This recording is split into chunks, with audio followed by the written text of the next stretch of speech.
Hello students, welcome to the air army YouTube channel. Myself doctor Pranay Mishra. और आज जो है काफ़ी अच्छा दिन है क्योंकि आज क्या है, आज है हैप्पी जन्माष्टमी। तो happy Janmashtami to all of you. जय श्री कृष्णा। तो मैं आप सभी के सामने काफ़ी इंपॉर्टेंट वीडियो लेकर आया हूँ। आज क्या है, आज है 26 अगस्त 2024, ठीक है। और 26 अगस्त यानी जो आपका जो प्रीलिम्स एग्ज़ाम है HPSC AMO का, वो है 22 सितंबर को। यानी कुल मिला के जो है 1 महीने से भी कम का मतलब टाइम बचा हुआ है आप सभी के पास। यानी कुल मिला के 20 से 25 दिन बचे हैं आपके पास। तो इन दिनों में आपको कैसे स्टडी करनी है, कैसे आपको इतनी मेहनत करनी है कि आपका अपना लक्ष्य जो है वो प्राप्त हो सके, ठीक है। तो मैं ये वीडियो आप सभी के लिए इसीलिए लाया हूँ कि आपको मैं गाइड कर सकूँ कि क्या टाइम टेबल रहने वाला है, आप कैसे पढ़ें, ठीक है, क्या क्या इंपॉर्टेंट टॉपिक में कैसे ध्यान देंगे, ठीक है। तो मैं इस सभी के बारे में आप सभी को बताने वाला हूँ। तो चलिए वीडियो को स्टार्ट करते हैं। तो मैं आप सभी को बता देता हूं कि आपके टाइम टेबल की अगर बात करें तो सबसे पहले जो आप कितने बजे उठते हैं उसके ऊपर निर्भर करता है, ठीक है। तो मैं समझता हूं कि 6 बजे या 7 बजे सुबह हर कोई इंसान उठ जाता होगा, ठीक है। लेकिन ब्रह्म मुहूर्त में अगर जो कोई उठ रहा है तो काफ़ी अच्छी बात है। कैसे? क्योंकि ब्रह्म मुहूर्त में क्या होता है ना, कुछ ऐसी पॉजिटिविटी होती है क्योंकि सूर्य उदय हो रहा होता है, ठीक है, अंधकार से उजाला हो रहा होता है। तो एक ऐसी पॉजिटिविटी होती है कि जो हम पढ़ते हैं ना वो उस टाइम हमें याद रह जाता है, ठीक है। क्योंकि क्या है ना, आप जैसे पूरी रात आपने नींद ली और उसके बाद सुबह उठते हैं तो बिल्कुल चुपचाप, ठीक है, शांत माहौल होता है जिसमें आप बिल्कुल अपनी पढ़ाई को एकाग्र तरीके से कर सकते हैं। इसलिए मैं आप सभी को सजेस्ट करूंगा कि ब्रह्म मुहूर्त में अगर आप उठ सकते हैं तो वेल एंड गुड। लेकिन अभी जिंदगी भर आप रात में पढ़े, ठीक है। लेकिन और क्या कहते हैं, आप मतलब सुबह उठते ही 10 बजे हैं और अभी आप सोचें कि मैं अपना टाइम जो टेबल है शेड्यूल कर लेता हूँ ब्रह्म मुहूर्त, क्योंकि सर ने बोला ब्रह्म मुहूर्त में उठ जाता हूँ। तो ऐसा आप बिल्कुल मत कीजिएगा क्योंकि 20-25 दिन में कोई भी चीज़ अगर हैबिट में लाना है तो उसको लगभग 7 से 14 दिन तो लगते ही हैं, ठीक है। 7वें का आपने रूल पढ़ा होगा। तो ऐसा ना करिए क्योंकि जब तक आप हैबिट में आएंगे तब तक तो आपके एग्जाम का टाइम हो जाएगा, ठीक है। तो ऐसा ना करिए। आप जिस टाइम उठ रहे हैं तो उस हिसाब से मैं आप सभी को बता देता हूँ कि एक एवरेज टाइम लेकर चलते हैं कि 6 बजे आप उठे हैं। तो 6 बजे जब आप उठे तो आपने क्या अपना नित्य कर्म किया, ठीक है, अपना मतलब फ्रेश वगैरह हुए। तो उसके बाद जो है आप अगर कोई अपने भगवान की या इष्ट की कोई भी आराधना करते हैं या मेडिटेशन करते हैं या योगा करते हैं, आधा घंटा अपना टाइम दीजिए, ठीक है। तो मैं समझता हूँ 6 से 7 1 घंटा आपने उठने के बाद आपको थोड़ा मतलब हैबिट में आने के लिए आपको लग गया 1 घंटा आपका। 7 बजे से आप पढ़ने बैठे। तो एक तो काम ये है, कुछ लोग होते हैं कि उठते ही खाना खा लेते हैं यानी ब्रेकफास्ट कर लेते हैं। अगर ऐसे हैं तो ब्रेकफास्ट कर लीजिए, नहीं करते हैं तो ब्रेकफास्ट 2 घंटे बाद कीजिए। क्योंकि 7 बजे अगर आप पढ़ने बैठे हैं, ठीक है, तो 7 से 9 या 8 बजे तक, ठीक है, आपको 1 या 2 घंटे के बीच में स्टडी कर लेनी है। जिसमें आपको क्या पढ़ना है, जिसमें आपको पढ़ना है जो आपने पिछली दिन, जो लास्ट दिन जो आपने सारा पढ़ा था ना, उसको एक बार रिवाइज करें। अपनी आंख बंद करके एक बार सोचें कि वो श्लोक मैं याद कर पा रहा हूँ क्या नहीं, रिसाइट कर पा रहा हूँ क्या नहीं, या जो फॉर्मूला मैंने पढ़ा था वो रिसाइट कर पा रहा हूँ क्या नहीं, ठीक है। तो कुछ ऐसी चीज़ें जो हैं उनको आप 2 घंटे में रिवीजन करिए। तो एक रिवीजन से होगी कि लास्ट दिन में हमने क्या किया। तो उससे क्या हो गया, आपका जो है ना वो स्ट्रॉन्ग पॉइंट हो जाएगा, सबकॉन्शियस माइंड में पहुँच जाएगा आपके, ठीक है। तो आप भूलेंगे नहीं। फिर उसके बाद आप अपना ब्रेकफास्ट कीजिए, फैमिली के साथ टाइम एंजॉय करिए, ठीक है। अच्छा, एक बात और बता दूं कि जो पढ़ने की जो प्लेस होगी आपकी, ठीक है, जो पढ़ने की जगह होगी वो इस टाइम काफ़ी मायने रखता है आपके सिलेक्शन में। कैसे? अगर आप शांत जगह में नहीं पढ़ रहे हैं तो आपका सिलेक्शन हो पाना मुश्किल है क्योंकि आप एकाग्र तरीके से पढ़ नहीं पाएंगे, अपना कंसंट्रेट नहीं कर पाएंगे। और मैंने कल भी जब शारीरिक स्थान पढ़ा रहा था तो मैंने बताया था कि मन अगर हमारा नहीं लगा है तो बुद्धि तक हमारी बात नहीं पहुंच पाएगी और सब कॉन्शियस माइंड तक नहीं पहुंच पाएगा विषय जो हम पढ़ रहे हैं, ठीक है। तो इसके लिए आपको क्या है, मन लगाकर, इसीलिए कहते हैं मन लगाकर पढ़िए, ठीक है। तो मन लगाकर पढ़ने के लिए क्या है, आपको सबसे एकाग्र जगह चाहिए। तो जैसे जो गांव के लोग होंगे, अगर हरियाणा में गांव में, तो सबसे बेस्ट जगह जो मुझे भी लगती थी, खैर मैं तो दिल्ली का हूँ, लेकिन कभी जब मैं पढ़ता था तो मैं सोचता था कि बेस्ट जगह क्या होगी जहाँ पढ़ सकते हैं। तो आप खेतों में चले जाइए। खेतों में शांत जगह इससे बड़ी कोई नहीं मिलेगी।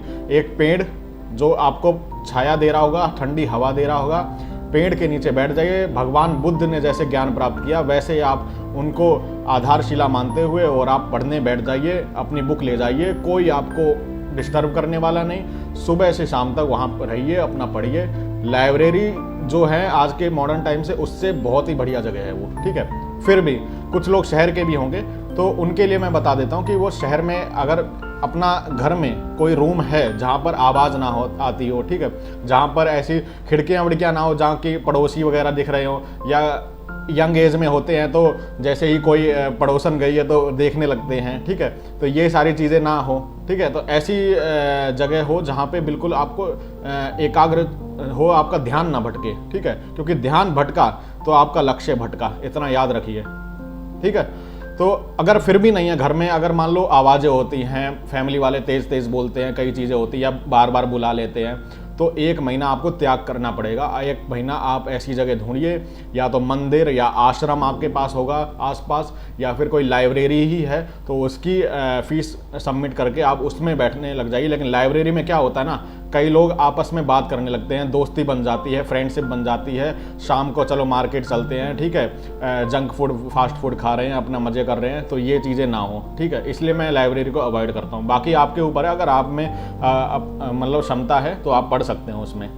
तो एक तो प्लेस की बात हो गई, ठीक है, प्लेस बहुत मायने रखता है। दूसरी बात कि आपको जो सब्जेक्ट पढ़ने हैं अपने टाइम टेबल में, यानी पूरे दिन में जो सब्जेक्ट पढ़ने हैं, वो आपको क्या है, बदल बदल के चेंज करके पढ़ने हैं। कैसे? 2 घंटा अगर आपने चरक संहिता को दिया तो 2 घंटा आप सुश्रुत संहिता को दे रहे हैं। 2 घंटा आप किसी एक सब्जेक्ट को उठा लिया, आपने अगध को उठा लिया, संस्कृत को उठा लिया, मॉडर्न के सब्जेक्ट उठा लिए, 2 घंटा आपने MCQ कर दिया। अगर आप ऐसे सोचते हैं कि आज पूरे दिन में मैं चरक संहिता कंप्लीट कर लेता हूँ, ठीक है, देखते हैं कब तक नहीं होता, 24 घंटे में, तो कभी नहीं होगा, मैं आपको गारंटी देता हूँ, कभी नहीं होगा ऐसा, क्योंकि शाम तक हो जाएगी, आप चरक संहिता के 10 चैप्टर ही अच्छे तक पढ़ते रहेंगे, ऐसे कभी नहीं रिवीजन होती है, ठीक है। और बोर इतना हो जाएंगे कि चरक संहिता को इज्जत देना भी बंद कर देंगे और पढ़ेंगे भी नहीं, कभी सोचेंगे कि छोड़ो यार, मैं क्लिनिक चला रहा हूँ, क्लिनिक ही कर लेता हूँ, ठीक है, इससे बेस्ट कुछ नहीं है, मैं नहीं पढ़ सकता। तो ऐसे ना करिए। जब आप सब्जेक्ट चेंज करके पढ़ते हैं तो आपका मन लगा रहता है कि चलो यार सुश्रुत पढ़ते हैं, अब सुश्रुत में देखते हैं इंपॉर्टेंट पॉइंट्स मुझे याद हो रहे हैं क्या नहीं, चरक पढ़ते हैं, ठीक है, सब कुछ पढ़ डालता हूँ मैं, ठीक है, ऐसे करके मतलब चेंज करते हैं आप सब्जेक्ट, तो वो इम्पोर्टेंट आपके लिए काफ़ी फ़ायदेमंद रहता है। मैं जब AIPGT की तैयारी करता था तो मैं ऐसे ही पढ़ता था और इसने मेरे को काफ़ी यूज़फुल लगा। मेरा टाइम टेबल जो मैं पढ़ता था वो मैं आप सभी को बता रहा हूँ। तो मैं तो खैर सुबह 4 बजे उठ जाता था, क्योंकि मेरे को अपना लक्ष्य दिख रहा था कि मुझे AIPGT क्लियर करना है। उस टाइम की बात बता रहा हूँ, 2018 की है शायद बात, ठीक है, 2019-18 की। तो तब जो मैं AIPGT लक्ष्य था तो मैं 4 बजे सुबह अपने आप उठ जाता था। शुरुआत में 1 हफ्ते अलार्म लगाया, अगले 1 हफ्ते के बाद अलार्म की ज़रूरत ही नहीं, अपने आप आँख खुल जाती थी। रात को 10 बजे मैं सो जाता था, 10 बजे तक सारे मतलब पढ़ाई में कर लेता था। और 4 बजे उठ के जब मैं पढ़ता था तो ऐसा मज़ा आता था ना, इतना याद हो जाता था। जब दुनिया सोकर जाग रही होती थी तब तक मैं 4 घंटे, 4 बजे से मान लो 8 बजे तक भी, उसमें 1 घंटा बीच का निकाल दो, मान लो इधर उधर चला गया, ठीक है, तो उसमें भी मैं 4 घंटे अपने स्टडी को दे लेता था जब दुनिया सोकर जाग रही थी। यानी कि मैं दुनिया से अपने आप को काफ़ी आगे समझता था और मोटिवेट होता था, खुद में ही पॉजिटिविटी आती थी, जिसके कारण की है कि मेरे को काफ़ी फ़ायदा हुआ। और चरक संहिता का मान लो एक स्थान में सुबह सुबह ही कवर कर लेता था और इतना पॉजिटिविटी होती थी कि फिर मैं पढ़ने बैठता था तो पता ही नहीं चलता था, 12 से 15 घंटे भी हो जाते थे मेरे को पढ़ते पढ़ते, ठीक है, और कभी भी बोर महसूस नहीं हुआ, ठीक है। अच्छा, दूसरी बात यह है कि अपने फ़ोन से थोड़ी दूरी बना लें, ठीक है, तो फेसबुक इंस्टाग्राम से दूरी बना लें। यूट्यूब भी देखना है तो सिलेक्टिव देखना है। जैसे मेरा चैनल देख रहे हैं आप, तो मेरे चैनल से ही जुड़े रहें। बस वीडियो जो आती है मैं टेलीग्राम में इसीलिए डाल देता हूँ कि आप तुरंत जाके देख लें, स्पेशल आपको सर्च करने की ज़रूरत नहीं पड़ेगी, ठीक है। तो आयर आर्मी टेलीग्राम चैनल पे हमारी सारी वीडियो आपको मिल ही जाती है, ठीक है। तो थोड़ा दूरी बनाए रखें। मैं बताऊं तो मैंने बटन का मोबाइल यूज़ करना स्टार्ट कर दिया था उस टाइम। खैर मेरे को ज़रूरत भी नहीं थी यूट्यूब वगैरह की, मैं अपनी सेल्फ स्टडी करता था उस टाइम, ठीक है। तो इसलिए मैं आप सभी को बता रहा हूँ कि आपको क्या क्या करना है। अच्छा, अब हम चलते हैं अपनी बात पे कि सुबह आपने 8 बजे तक पढ़ लिया, उसके बाद ब्रेकफास्ट कर लिया, उसके बाद आपको एक सिटिंग और देनी है। आपको मैक्सिमम सिटिंग 2 घंटे की रखनी है, 1.5 से 2 घंटे की, ठीक है। 1 घंटे मतलब आधा घंटे की भी नहीं करनी, कम भी नहीं करनी, 2, ढाई 3 घंटे की भी नहीं करनी है कि 3 घंटे तक उठे ही नहीं है हम बेड से या अपने स्थान से जहाँ पे पढ़ रहे हैं, ऐसा नहीं करना है, ठीक है। आपको जो है लगभग ये क्या कहते हैं, आपको 2 घंटे का आपको टाइम टेबल बनाना है। तो 9 बजे के बाद मान लो आप पढ़ने बैठे तो 9 से 10, 10 से 11, ठीक है। 11 बजे तक 2 घंटे में आपने फिर एक रिवीजन दे दिया, यानी एक चीज़ पढ़ लिया आपने, संहिता का एक स्थान पकड़ लिया, और आपने एक टाइम टेबल बना लिया था पिछले दिन ही, यानी हर दिन आप टाइम टेबल अगले दिन का जरूर बना ले कि मैं आज ये कवर करने जा रहा हूँ। यानी मैं सूत्र स्थान, जैसे बड़ा है सूत्र स्थान चरक संहिता का, तो मैं उसमें क्या है 30 चैप्टर हैं, तो मैं पहले 10 चैप्टर में आज के दिन में कवर कर लूंगा। 3 दिन में एटलीस्ट सूत्र स्थान हो जाएगा, लेकिन होगा तो ऐसा करूंगा कि वो बिल्कुल पक्का होगा, ठीक है। कहीं से भी क्वेश्चन आए और जो सर ने पढ़ाया यानी जो मैंने पढ़ाया है वो बिल्कुल रटा हुआ होना चाहिए। आपको इतना तो बिल्कुल ऐसी पढ़ाई करनी है आपको, समझ गए आप, ठीक है। फिर इसके बाद क्या करना है, 2 घंटा आपने दे दिया। फिर 11 बजे आप जैसे आप अगर आप सुबह नहा लेते हैं तो वेल एंड गुड। अगर 11 बजे नहाने जाते हैं, कोई लोग होते हैं जो दोपहर में नहाने जाते हैं, तो दोपहर में स्नान कर लें, उसके बाद अपना लंच करें, आराम से लंच करें। 12-1 बजे तक लंच हो जाता है। 1 बजे तक आपने लगभग 4-5 घंटे आपने दे दिए अपनी स्टडी को, ठीक है। अब 1 बजे आपको थोड़ा रेस्ट देना है, अपने माइंड को रेस्ट देना है, मेडिटेशन करना है। और रेस्ट में ये नहीं कि आप इंस्टाग्राम चला रहे हैं, रील्स देख रहे हैं, ठीक है, ऐसा कुछ नहीं है। सॉन्ग सुन सकते हैं, ठीक है, या फिर हल्का सा चिंतन मनन कर सकते हैं, चुपचाप बैठ सकते हैं, अपने से बात कर सकते हैं कि मेरा लक्ष्य सही टाइम पे हो रहा है क्या नहीं, क्या मैं बिल्कुल सही पढ़ाई कर रहा हूँ क्या नहीं, सही दिशा में काम कर रहा हूँ क्या नहीं, ऐसे मतलब कुछ भी मनन कर सकते हैं, चिंतन कर सकते हैं। कुछ भी नहीं तो अपना उठा के MCQ वगैरह देख लिए कि मैं सही पढ़ रहा हूँ क्या नहीं, ठीक है। तो आपको एक कॉन्फिडेंस आता जाएगा, ठीक है। सारा खेल जो है वो कॉन्फिडेंस का है, ठीक है। अगर आपका कॉन्फिडेंस अच्छा है तो आपका गैस वर्क भी अच्छा होगा, आपके तुक्के भी सही लगते हैं। मैं आपकी भाषा में बता रहा हूँ, स्टूडेंट की भाषा में, कि आपके तुक्के भी बिल्कुल सही लगते हैं, ठीक है। तो इसलिए आप सभी के लिए मैं कह रहा हूँ कि आपको अपना कॉन्फिडेंस जो है बरकरार रखना है। अच्छा, फिर देखते हैं, फिर 1 बजे या 1:30 से 2 बजे, 2 बजे मान लेते हैं, 2 बजे आप फिर पढ़ने बैठे, ठीक है। 2 बजे से आप पढ़ने बैठे, 2 से 3, 3 से 4 बजे तक 2 घंटा फिर पढ़ा। अब एक दूसरी संहिता ले ली या कोई सब्जेक्ट ले लिया आपने, ठीक है। तो आपने कितना पढ़ लिया, लगभग 4, 5, 6 घंटे आपके हो गए हैं पूरे, ठीक है। 4 बजे आप फिर क्या, स्नैक लेने, टी लेने, चाय लेने और अपने परिवार वालों के साथ टाइम बिताने चले गए। मम्मी पापा से बात करी, ठीक है, भाई बहन से बात करी, वाइफ है तो वाइफ से बात करी, कुछ डिस्कस किया, कुछ मन में चल रहा है वो बात करी, ठीक है। तो 4 बजे आपने जो है अपना क्या है, चाय के साथ अपना 1 घंटा आपने गुजारा फैमिली के साथ, माइंड को हल्का किया। लेकिन स्मार्टफोन इन सबसे दूर रहना है, गैजेट से दूर रहना है, क्योंकि ये क्या है, नेगेटिव एनर्जी आपको देते हैं, जिससे कि आपका माइंड का ग्रेस्प करने की पावर कम हो जाती है। और आयुर्वेद का जो एग्ज़ाम है ना, वो जो एग्ज़ाम है वो एक ऐसा एग्ज़ाम है, मतलब आर्ट साइड का नहीं है, BA वगैरह का, कि आपको गांधी जी के बारे में लिखना है, 10 लाइनें लिख दीजिए, कुछ भी लिख दी। इसमें तो माइंड स्पेसिफिक चाहिए, आपको स्पेसिफिक पॉइंट याद आने चाहिए उस टाइम पे जब आप एग्ज़ाम हॉल में बैठे हैं, है ना। यानी आपके रटने की पावर बहुत अच्छी होनी चाहिए, यानी आपको वो पॉइंट याद आना चाहिए, कंसेप्ट याद आना चाहिए, ठीक है, आयुर्वेद के प्रिंसिपल याद आने चाहिए। तो ये जब ही आएंगे जब आप बिल्कुल अच्छी तरह आपने पढ़ा होगा, दिल लगा के, मन लगा के, प्यार करके अपने सब्जेक्ट से, है ना।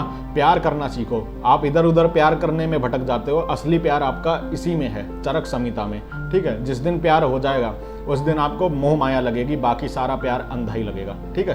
तो इसलिए मैं बता रहा हूँ कि फिर आपने चाय के बाद, टी टाइम के बाद आपने 5 बजे फिर बैठे पढ़ने, ठीक है।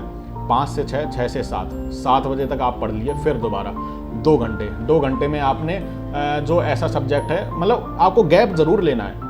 अगर गैप नहीं ले रहे, लगातार पढ़ रहे हैं, आप रिफ्रेश नहीं हो रहे हैं, बोर लगेगा, फेंक दोगे, पढ़ाई नहीं हो पाएगी, ये मैं गारंटी लेता हूँ आपको, ठीक है। तो जैसे मैं बता रहा हूँ वैसे करें, ऐसा ही मैं करता था। 5 से 7 आपने फिर 2 घंटे दे दिए, उसमें आपने पढ़ाई की, अपनी कोई सब्जेक्ट उठा लिया या फिर MCQ लगा लिया, मान लो 2 घंटे का एक पेपर सॉल्व कर लिया। अच्छा, पेपर सॉल्व करने के बाद गलत हो रहे हैं या सही हो रहे हैं, उस पर आपको दिमाग खर्च नहीं करना है, और ना ही उसमें डिप्रेशन में जाना कि मेरे तो इतने सवाल गलत हो गए। जो गलत हुए हैं वो क्वेश्चन कहाँ से पूछे गए, ये होता है ग्राउंड वर्क, ये होता है होमवर्क, ठीक है। कि वो क्वेश्चन कहाँ से पूछे गए, उस संहिता को खोलना, उस श्लोक को देखना कि अच्छा ये पूछा गया था, इस घुमा के ऐसे पूछ लिया गया है, ठीक है। तो ये चीज़ है जो आपकी, जिसको कहते हैं कि हाँ हार्ड वर्क किया है, ठीक है।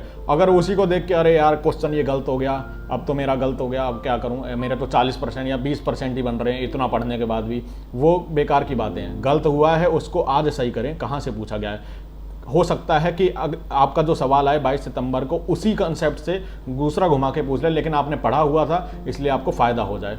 ठीक है, तो मेरी बात आप समझ पा रहे होंगे। तो उसको कहते हैं हार्ड वर्क। तो आपको जो क्वेश्चन है उसको रट लें, पहली बात जो गलत हुआ है। ठीक है, देख भी ले कहाँ से हुआ है तो अपने आप ही इनडायरेक्टली रट जाएगा वो आपको। ठीक है, फिर 7 बज गए। 7 बजे के बाद मान लो 1 घंटा और है, क्योंकि 8 बजे तक डिनर बनता है, मैं जहाँ तक समझता हूँ शहर की लाइफ है आजकल। ठीक है, सूर्य अस्त से पहले खा लेना चाहिए, लेकिन हम सभी शायद इस बात को नहीं अमल में ला पाते हैं। ठीक है, जो ला पाते हैं वेल एंड गुड। ठीक है, तो आपका 8 बजे लंच वो जो डिनर है आपका बनता है, तो 7 से 8 फिर एक टाइम है। ठीक है, तो टाइम लिमिट ज़्यादा हो रही है, तो 7 से 8 में कुछ ऐसी एन्जॉय वाली स्टडी करें, लाइक MCQ कर लिए। ठीक है, या कुछ सर्च कर लिया कि यार क्वेश्चन देखो लास्ट ईयर में क्या पूछे गए हैं। ठीक है, या कुछ ऐसी चीज़ें देख ली। ठीक है, जो आपको एन्जॉयमेंट दें और आपकी ज्ञान में वृद्धि करें। तो वो 7 से 8 में आपने पढ़ लिया और एक पढ़ाई भी हो गई। ठीक है, आप अगर कैपेसिटी है तो पढ़ भी सकते हैं, वो 1 से 1 घंटा जो है वो पढ़ भी सकते हैं। 8 बजे आपने डिनर किया, 8 से 9 1 घंटा डिनर को दे रहा हूँ। डिनर के बाद घूम भी लिया आपने, मान लो अपने टेरेस पे घूम लिया, अपने परिवार वालों के साथ घूम लिया, बातें कर ली। 9 से 10 या 9 से 11 लास्ट है जब तक आपको पढ़ना है। 11 बजे जो है आपको सो जाना है। ठीक है, तो बताता हूँ 9 से जो 11 है 2 घंटा फिर है, 2 घंटा फिर आपने स्टडी करी। ठीक है, तो लगभग आप अब तक 10 घंटे से 12 घंटे आप दे चुके हो अपनी स्टडी को। ठीक है, तो 11 बजे तक आपने फिर लास्ट में मैंने पूरे दिन में क्या पढ़ा, सोने से पहले पूरे दिन में क्या पढ़ा। ठीक है, एक बार आंख बंद करके अपना मनन करना है कि अच्छा ये शुरुआत सुबह से स्टार्ट हुआ था, मैंने ये सब्जेक्ट उठाया था और ये मुझे याद आ रहा है, हाँ ये मैं भूल रहा हूँ, चलो कल मैं फिर देख लूँगा, कोई बात नहीं। ठीक है, और अगला दिन कल आने वाला दिन है, मात्र मतलब 27 तारीख हो गई है, अब मैं क्या पढ़ूंगा। ठीक है, तो वो 27 तारीख जो हो गई है उसके बारे में आप पूरा शेड्यूल बना लें, एक पेपर में लिख लें, आप कॉपी लिख लें कि भाई मैं सुबह के पीरियड में ये पढ़ लूँगा, इतने में 10 चैप्टर कंप्लीट कर लूँगा, इतने हिसाब से करूँगा तो मेरा कंप्लीट हो जाएगा सिलेबस और मैं एक अच्छे मतलब मंजिल पे पहुँच जाऊँगा। ठीक है, तो आपको ये पता होना चाहिए। तो आई थिंक 11 बजे आप सो जाते हैं, तो 11 बजे सोने के बाद आप सुबह 6 बजे आराम से उठें, तो नींद लेना बहुत ज़रूरी है। ठीक है, क्योंकि आपने पूरे दिन दिमागी काम किया है, तो दिमाग को रेस्ट लेना ज़रूरी ताकि वो चीज़ें याद रहें। ठीक है, दूसरी बात, दिन में लेट ना जगें, यानी सुबह लेट ना जगें 10 बजे 11 बजे, क्योंकि पेपर जो है वो उसी टाइम होगा 10 11 बजे 12 बजे, और आपका टाइम होगा वो उठने का, तो दिमाग जो होगा वैसे ही काम कर रहा होगा, तो आप अपने एग्ज़ाम हॉल में वो काम नहीं कर पाएंगे सही तरीके से। ठीक है, तो 2-2 घंटे का आपको टाइम टेबल बनाना है। ठीक है, और 11 बजे तक आपको सो जाना है। और मेरे ख्याल से मैंने सारे पॉइंट्स को कवर कर लिया है, टाइम टेबल कैसे करना है मैंने कैसे किया था। ठीक है, तो 10 से 12 घंटे का शेड्यूल ज़रूर बनाना है, ये एक एवरेज है, मैक्सिमम 14 घंटे भी जा सकता है अगर आप सुबह ब्रह्म मुहूर्त में उठ जाते हैं। जैसे मैंने बताया ना 5 या 4 बजे भी उठ जाते हैं तो 1-2 घंटा और बढ़ गया आपका, तो 12 घंटे 13 घंटे स्टडी पहुंच गई आपकी। तो स्टडी को इस टाइम तो क्या है, जी जान लगा देनी है आपको। ठीक है, आप सोचिए कि 10 साल बाद वैकेंसी आई है, आपका लक्ष्य दिमाग में होना चाहिए 10 साल बाद वैकेंसी आई है, और इस बार नहीं ली तो अगले 10 साल बाद आएगी, और उस टाइम तक मेरी एज लिमिट भी निकल जाएगी, मैं बूढ़ा भी हो जाऊंगा, मेरा में मोटिवेशन भी नहीं बचेगा, और मैं अपने गृह गृहस्थी में इतना फंस जाऊंगा कि कभी मैं ये एग्ज़ाम कभी नहीं तोड़ पाऊंगा। और जो हरियाणा के लोग हैं उनके लिए तो खास कर है, जो घर के पास उनको पोस्टिंग मिल जाएगी, तो इससे बढ़िया अपॉर्चुनिटी नहीं है। आपको बस दिमाग में ये रखना है कि मैं जी जान अपना 100% ज़रूर दूँ। ठीक है, 100% देता हूँ, उसके बाद देखते हैं जो होता है। एटलीस्ट मैंने 12 घंटे जितना मेरी क्षमता थी उससे भी ज़्यादा काम किया, और मेरा सिलेक्शन हुआ या नहीं हुआ वो भगवान के ऊपर छोड़ दीजिए, जिस भी भगवान को आप मानते हैं। ठीक है, इसी विचारों के साथ मैं अपनी वीडियो को समाप्त करता हूं। अगर आपको वीडियो अच्छी लगी हो, लाइक और शेयर करना ज़रूर ना भूलें, और आपको कोई भी क्वेश्चन है कमेंट करके हमसे पूछ सकते हैं। ठीक है, और हमारे चैनल पर जितने भी न्यू कैंडिडेट जुड़ रहे हैं वो चैनल को सब्सक्राइब जरूर कर दें। तो चलिए एक बार फिर से happy Janmashtami all of you. तब तक के लिए जय हिंद, जय आयुर्वेद।